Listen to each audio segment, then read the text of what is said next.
एकता परिषद से राजगोपाल जी, रण सिंह जी, श्रद्धा जी, रमेश जी, प्रदीप जी, अनीस जी और जिल बेबिन, और कांग्रेस पार्टी से दीपक बाबरिया जी, कमलनाथ जी, ज्योतिरादित्य सिंधिया जी, टीएस सिंहदेव जी, दिग्विजय सिंह जी, रामनिवास जी, भाइयों और बहनों, प्रेस के हमारे मित्रों, आप सबका यहां बहुत बहुत स्वागत। गर्मी में आप यहां हमारी बात सुनने आए, इसके लिए दिल से आपको धन्यवाद। एकता परिषद और कांग्रेस पार्टी के हमारे सब कार्यकर्ता, आपका भी यहां दिल से स्वागत, नमस्कार।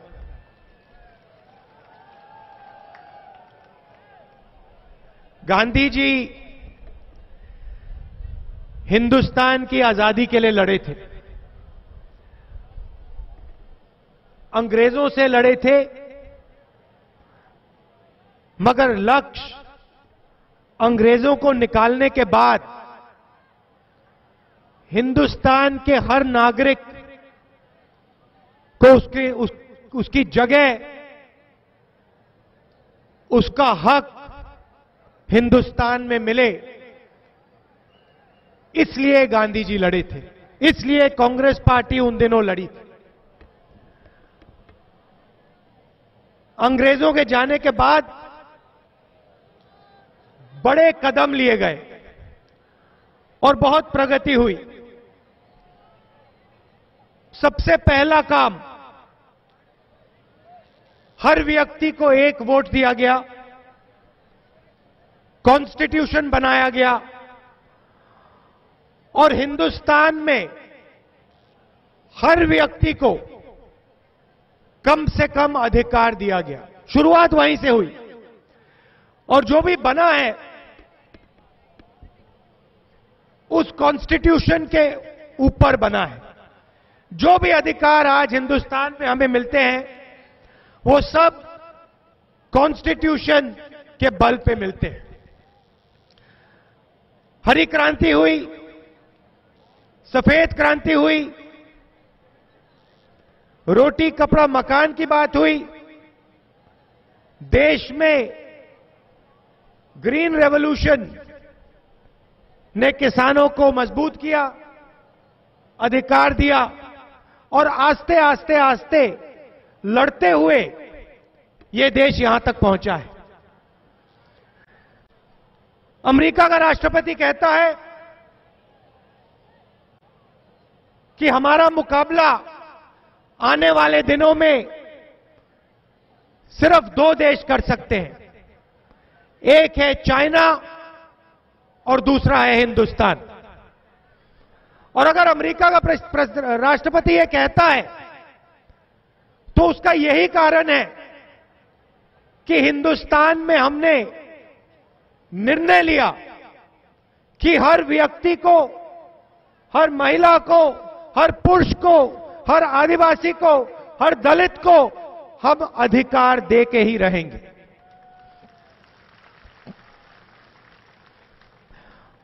और अगर आप राजनीति को देखें तो यही लड़ाई राजनीति में चल रही है।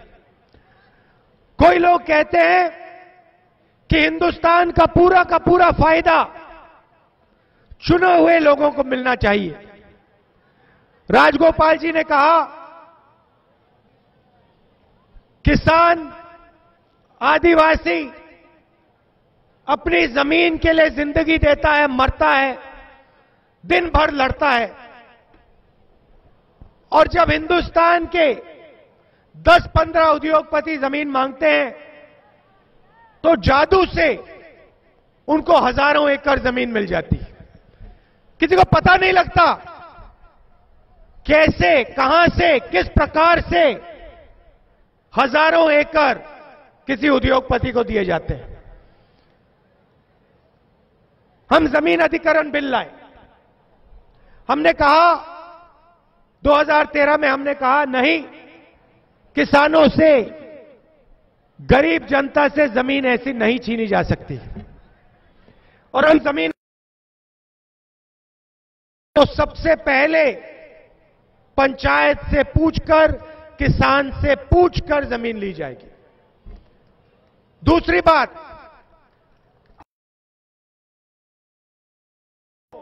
मार्केट रेट से 4 गुना ज्यादा कॉम्पनसेशन दिया जाएगा। और उस बिल में हमने आपके अधिकार की लड़ाई लड़ी और सारी की सारी पार्टियों ने, लोकसभा में मैंने स्वयं देखा, बीजेपी, कांग्रेस पार्टी, समाजवादी, सब की सब पार्टियों ने कहा हां, हम जमीन अधिग्रहण बिल का समर्थन करते हैं। वोट हुआ पार्लियामेंट में। मुझे याद है सुषमा स्वराज जी थी, उन्होंने बटन दबाया और सबने कहा कि हां, किसान को, गरीब जनता को जमीन का अधिकार मिलना चाहिए। 2014 में नरेंद्र मोदी जी बीजेपी सरकार बनाए और कुछ ही दिनों में पता लगता है कि जमीन अधिग्रहण बिल को बीजेपी रद्द करना चाहती है, खत्म करना चाहती है। और जो अधिकार हमने आपको दिया, और वो आपका हक है, ये हमने आपको कोई तोहफा नहीं दिया, कोई फ्री गिफ्ट नहीं दिया, हमने आपको आपकी जमीन का हक दिया। उस अधिकार को बीजेपी के लोग पार्लियामेंट में ही, लोकसभा में, राज्यसभा में रद्द करने की कोशिश कर रहे थे। कांग्रेस पार्टी के पास लोकसभा में ज्यादा एमपी नहीं है, मगर कांग्रेस पार्टी का हर एक एमपी आपके अधिकार के लिए लड़ा। राज्यसभा में, लोकसभा में हम लड़े और उनको हमने रोका। जमीन अधिग्रहण बिल को हम नहीं कर पा रहे हैं। आप इसको मध्य प्रदेश में, राजस्थान में, छत्तीसगढ़ में, जहां भी बीजेपी की सरकार है, इस बिल को आप उसी स्टेट्स में खत्म कर दो। और वो हुआ। दुख की बात है, जो हमने आपको अधिकार दिया था, वो मध्य प्रदेश की सरकार ने, छत्तीसगढ़ की सरकार ने, राजस्थान की सरकार ने, उत्तर प्रदेश की सरकार ने आपसे छीना। और जो आपको कॉम्पनसेशन मिलना चाहिए था, जो आपकी रक्षा होनी चाहिए थी, उन्होंने उसको खत्म किया। पंचायतों का बहुत बड़ा रोल है। कांग्रेस पार्टी का कहना है कि शक्ति पंचायत में होनी चाहिए, इसीलिए हमने आपको पंचायती राज दिया, इसीलिए हमने महिलाओं को रिजर्वेशन दिया पंचायती राज में। शुरुआत हमने की थी और लक्ष्य ये था, सोच ये थी कि पंचायतों में ही आपकी लड़ाई लड़ी जानी चाहिए, पंचायतों में भी आपको अधिकार मिलना चाहिए। और अगर आप हमारे कानून देखें, अगर आप मनरेगा को देखें, मनरेगा की पूरी शक्ति पंचायत में थी। पंचायत प्रधान ये लोग निर्णय लेते थे, जो आप लोग चुनकर लाते थे। नरेंद्र मोदी जी की सरकार आई और पंचायतों को उन्होंने कमजोर किया। उनकी सोच है कि ब्यूरोक्रेसी इस काम को चलाए, अधिकारी इस काम को चलाएं, इस चीज को चलाएं। तो जो भी हक हमने आपको दिए थे, चाहे वो मनरेगा हो, चाहे वो भोजन का अधिकार हो, हमने उन सब को पंचायत के माध्यम से चलाने का निर्णय लिया था। और बीजेपी के लोगों ने पंचायती राज के ढांचे पर ही आक्रमण शुरू कर दिया है पूरे देश में। मोदी जी कहते हैं कि मनरेगा हम भी चलाते हैं। बिल्कुल सही बात है, बीजेपी मनरेगा को चलाती है, मगर पंचायत के माध्यम से नहीं चलाती। बीजेपी अफसरों से, ब्यूरोक्रेट से मनरेगा को चलाती। और जो अफसर है, ब्यूरोक्रेसी है, उसको मनरेगा नहीं चला, वो मनरेगा को नहीं चलाना चाहते। वो सही पैसा नहीं भेजते हैं। और नरेंद्र मोदी जी ने बजट भी कम कर दिया। तो आज अगर आप देखें, ये जो आपकी शक्ति थी, चाहे वो मनरेगा हो, भोजन का अधिकार हो, वो बस नाम में है, चलता नहीं है।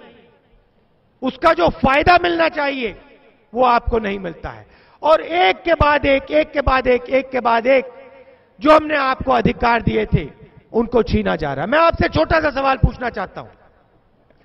मनरेगा को चलाने में कांग्रेस पार्टी ने 35,000 करोड़ रुपए उस समय दिए थे।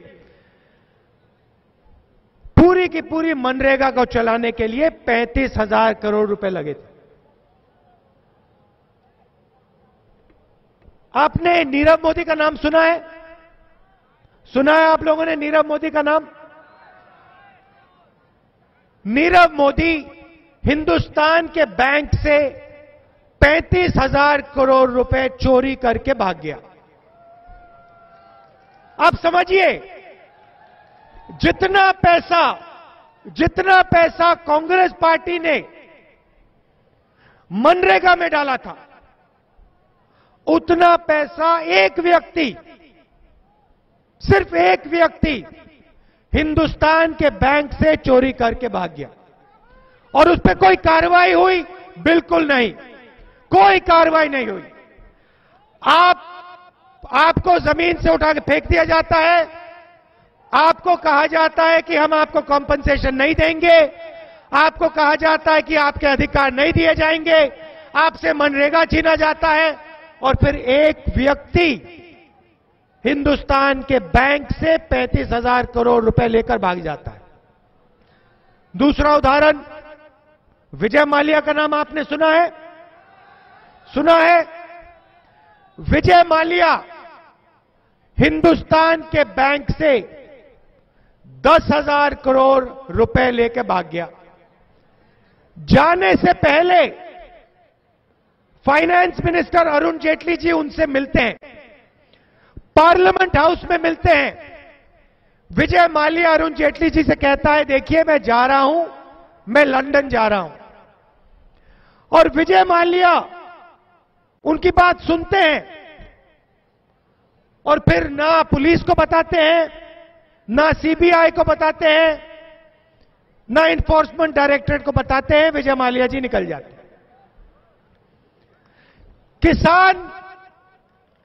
किसान अपनी जमीन के लिए लड़ता है, 1 एकड़ जमीन के लिए, 1 बीघे के लिए लड़ता है। उसको आप उठा के बाहर फेंक देते हो। अगर और लड़ता है उसको आप जेल में डाल देते हो।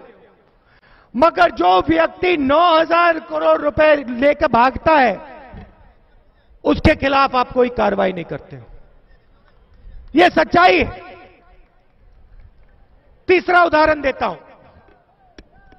भैया ठहर जाइए, भाषण हो रहा है। तीसरा उदाहरण देता हूं। हिंदुस्तान की एयरफोर्स हवाई जहाज खरीदती है। यूपीए की सरकार 526 करोड़ रुपए में हवाई जहाज खरीदती है। बीजेपी की सरकार आती है। Hindustan aeronautical limited public sector की कंपनी है, उसको कांग्रेस पार्टी ने कॉन्ट्रैक्ट दिया था राफेल हवाई जहाज, लड़ाकू हवाई जहाज बनाने के लिए। उसमें लाखों लोगों को फायदा होता, इंजीनियर्स को फायदा होता, युवाओं को रोजगार मिलता, आदिवासियों को बेटों को, बेटियों बच्चियों को रोजगार मिलता, किसानों के बच्चों को रोजगार मिलता। प्रधानमंत्री जी फ्रांस जाते हैं, कॉन्ट्रैक्ट को बदलते हैं, हिंदुस्तान एरोनॉटिकल लिमिटेड कंपनी से छीनते हैं, हिंदुस्तान के किसानों से, हिंदुस्तान के युवाओं से छीनकर अपने मित्र अनिल अंबानी को कॉन्ट्रैक्ट देते हैं। 526 करोड़ का हवाई जहाज 1600 करोड़ रुपए में खरीदा जाता है। फायदा एक उद्योगपति को मिलता है, 30,000 करोड़ रुपए सीधा आपकी जेब में से अनिल अंबानी जी के जेब में जाता है। और मैंने ये प्रधानमंत्री जी से पार्लियामेंट में सवाल पूछा। मैंने उनसे पूछा, एक बात बताइए, जब किसान आवाज उठाता है, 1 बीघे के लिए लड़ता है, 50,000 रुपए 60,000 रुपए के लिए लड़ता है, आप उसको जेल में डालते हो, आप उस पर गोली चलवाते हो, आप लाठीचार्ज करवाते हो। जब आदिवासी जल के लिए लड़ता है, जंगल के लिए लड़ता है, जमीन के लिए लड़ता है, तो आप उसे कहते हो नहीं, ये जंगल तुम्हारा नहीं है, इसे जमीन तुम्हारी नहीं है, ये जल तुम्हारा नहीं है। और जब आदिवासी पूछता है तब आप उसको गोली मारते हो, उस पर आक्रमण करते हो। मगर जब अनिल अंबानी जी ने आपसे कॉन्ट्रैक्ट मांगा तो आपने उसके जेब में सीधा बिना किसी को पूछे 30,000 करोड़ रुपए जेब में डाल दिया। देश में 30,000 रुपए से मनरेगा चल जाता है और आपने इस उद्योगपति को मदद करने के लिए उतना ही पैसा उसके जेब में डाला। ठीक है, आप देना चाहते हो दे दो, आप 15 उद्योगपतियों को फायदा पहुंचाना चाहते हो पहुंचा दो। मगर फिर मैं आपसे एक सवाल पूछना चाहता हूं, यह मैंने मोदी जी से बात की, क्यों नहीं आप इतना ही पैसा किसानों के लिए भी कर्जा माफ करके दे दो। अब मैं ये नहीं कह रहा हूं, मैं सिर्फ न्याय मांग रहा हूं। अगर आप कहते हो कि 15 उद्योगपतियों का 4 साल में 3 लाख करोड़ रुपए माफ होना चाहिए, तो फिर मैं कहता हूं कि 3 लाख करोड़ रुपया आदिवासियों को भी दो, किसानों को भी दो, मजदूरों को भी दो, दलितों को भी दो, गरीबों को भी दो। हम सिर्फ न्याय मांग रहे हैं। हम कह रहे हैं कि अगर देश को आगे बढ़ना है तो सबके लिए जगह होनी चाहिए। हम समझते हैं कि उद्योगपति के लिए जगह हो, हम मानते हैं इस बात को कि उनको भी काम करना है, उनको भी फैक्ट्रियां लगानी है। मगर फिर हम ये पूछते हैं और हम ये कहते हैं कि अगर 15 लोगों को आप इतना फायदा पहुंचा रहे हो तो फिर हिंदुस्तान की जमीन जनता को भी फायदा पहुंचाओ, गरीब जनता को भी फायदा पहुंचाओ, किसानों को भी, महिलाओं को भी। आपने नोटबंदी की, आपने गरीब जनता से कहा, आदिवासी महिलाओं से कहा जाके लाइन में खड़े हो, पूरा देश जाके लाइन में खड़ा हुआ। आपने कहा कि काले धन को हम सफेद में बदलेंगे। आपने सबसे कहा, आदिवासियों से कहा, गरीब लोगों से कहा 15 लाख रुपए हर बैंक अकाउंट में आएगा। पूरा देश लाइन में खड़ा हुआ। हिंदुस्तान के सबसे अमीर लोगों का लाखों करोड़ रुपए काला धन सफेद में बदला गया, कोई जेल नहीं गया। मगर 15 लाख रुपए किसी भी गरीब को, किसी भी आदिवासी को, किसी भी दलित को, किसी भी किसान को नहीं मिला। तो हमारी लड़ाई न्याय की लड़ाई है। हमारा कहना है कि अगर आदिवासी की जमीन है, अगर आदिवासी का जल है, अगर आदिवासी का जंगल है, तो फिर आदिवासी को जल, जंगल, जमीन का फायदा मिलना चाहिए। और इसीलिए जब राजगोपाल जी हमारे पास आए और उन्होंने 10 पॉइंट्स की बात की थी, आपके अधिकार की बात की थी, इसीलिए हमारे मंत्री आपके पास आए, जो बात सिंधिया जी ने कही, और हमने आपसे कहा कि हां, जो आपकी मांगे हैं उनके लिए हम भी लड़ेंगे, आपके साथ खड़े होकर लड़ेंगे और हम आपको पूरा करके देंगे। अब 4.5 साल से उनकी सरकार है। जो हमने आपसे कहा था, आपसे समर्थन की बात की थी, बीजेपी उसके बारे में कुछ नहीं कहती है, आपसे बात तक नहीं करती। यह फर्क है उनमें और हम में। हम आपके साथ खड़े होते हैं, जो आपकी मांगे हैं हम आपके साथ खड़े होके उनको पूरा करना चाहते हैं। ट्राइबल बिल लाए, हम ट्राइबल बिल लाए, पेसा कानून लाए, पूरे देश में आदिवासियों को आपकी जमीन का हक देने के लिए लाए कि आपको आपका हक मिले और आपकी जमीन की रक्षा हो। पार्लियामेंट में पास हुआ, मगर जब बीजेपी की सरकार स्टेट में होती है, ना पैसा का कानून ना ट्राइबल बिल लागू होता है।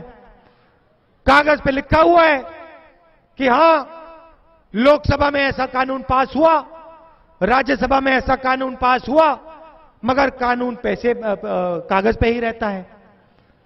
और मैं आपको आश्वासन देना चाहता हूं, जैसे ही मध्य प्रदेश में, छत्तीसगढ़ में कांग्रेस पार्टी की सरकार आएगी, राजस्थान में कांग्रेस पार्टी की सरकार आएगी, ट्राइबल बिल को हम लागू करके दिखाएंगे।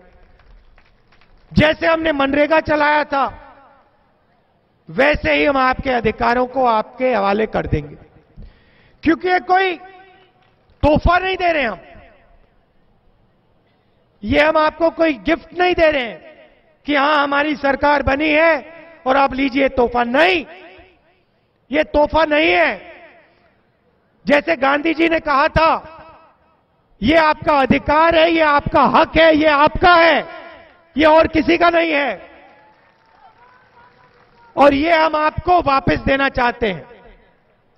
इसीलिए हम यहां खड़े हैं और इसीलिए हम गांधी जी की फोटो के सामने हाथ जोड़कर फूल लगाते हैं। नियत की बात होती है। देखिए, मैं यहां आया हूं, मैं आपसे बात कर रहा हूं, नियत साफ है मेरी। क्योंकि मेरे दिल में आपके लिए, आपके अधिकारों के लिए, आपकी लड़ाई के लिए जगह है। मैं जो भी करता हूं, आप देखिए, मैं जो भी करता हूं, हर काम के अंदर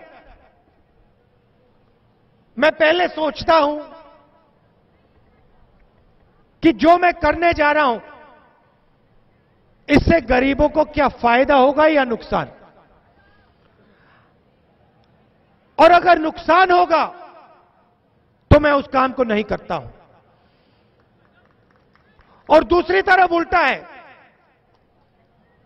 जब बीजेपी के लोग, नरेंद्र मोदी जी काम करते हैं, वो सोचते हैं चलो इस काम में हिंदुस्तान के सबसे अमीर लोगों का फायदा होगा या नुकसान।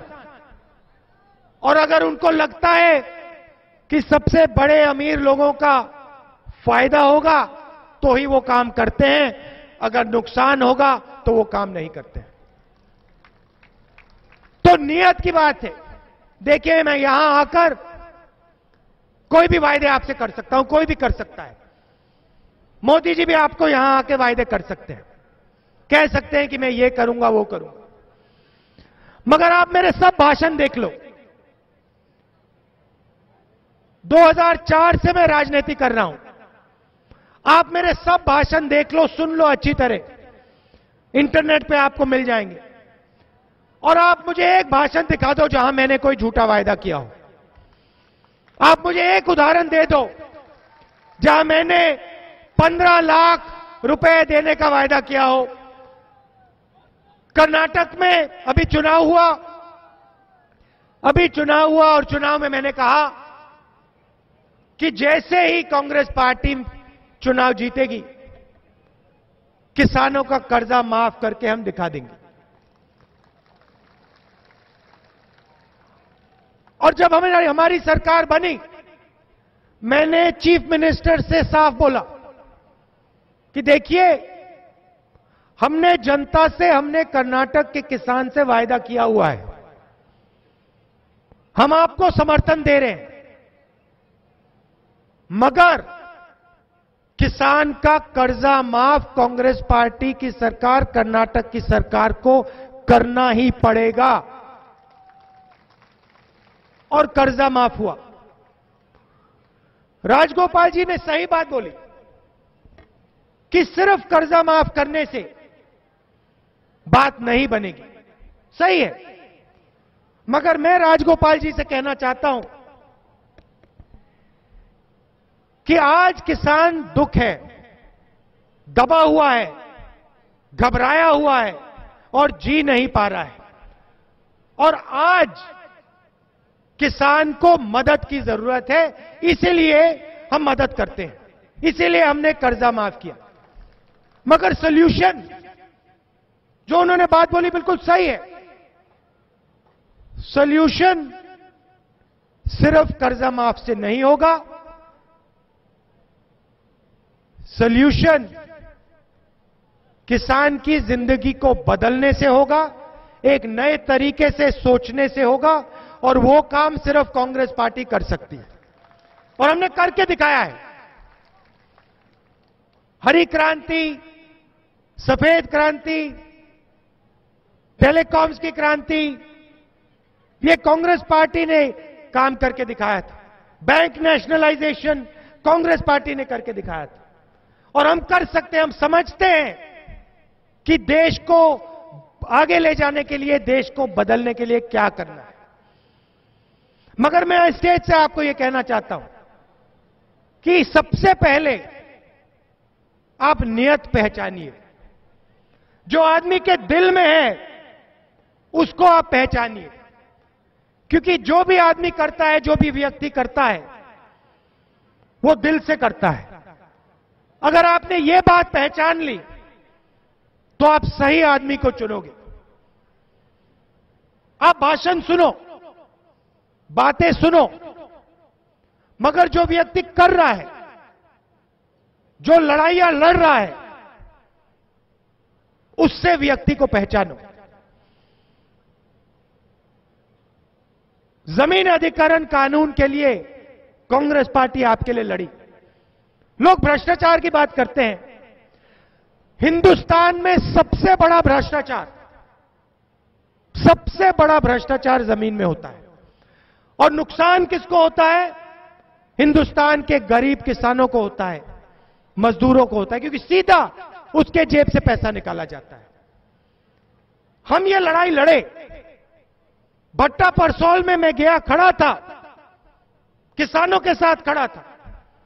न्यामगिरी में मैं खड़ा था, उड़ीसा में खड़ा था, मध्य प्रदेश में खड़ा था, छत्तीसगढ़ में, झारखंड में खड़ा था, और लड़के कांग्रेस पार्टी ने आपको यह कानून दिया। खोखले वायदे नहीं किए हमने, पैसा कानून आपको दिया, किसानों का कर्जा माफ किया, ट्राइबल बिल आपको दिया, मनरेगा आपको दिया, भोजन का अधिकार आपको दिया, सूचना का अधिकार आपको दिया, लड़के दिया। मार खाई हमने आपसे, हाँ मार खाई, चोट लगी हमें, मजाक उड़ाया गया, मगर हम खड़े रहे, आपके साथ खड़े रहे, और हमें आपको ये अधिकार दिए। तो आप इस बात को पहचानिए। झूठे वायदे कौन कर रहा है? अनिल अंबानी के साथ कौन खड़ा है? नीरव मोदी के साथ कौन खड़ा है? विजय माल्या के साथ कौन खड़ा है?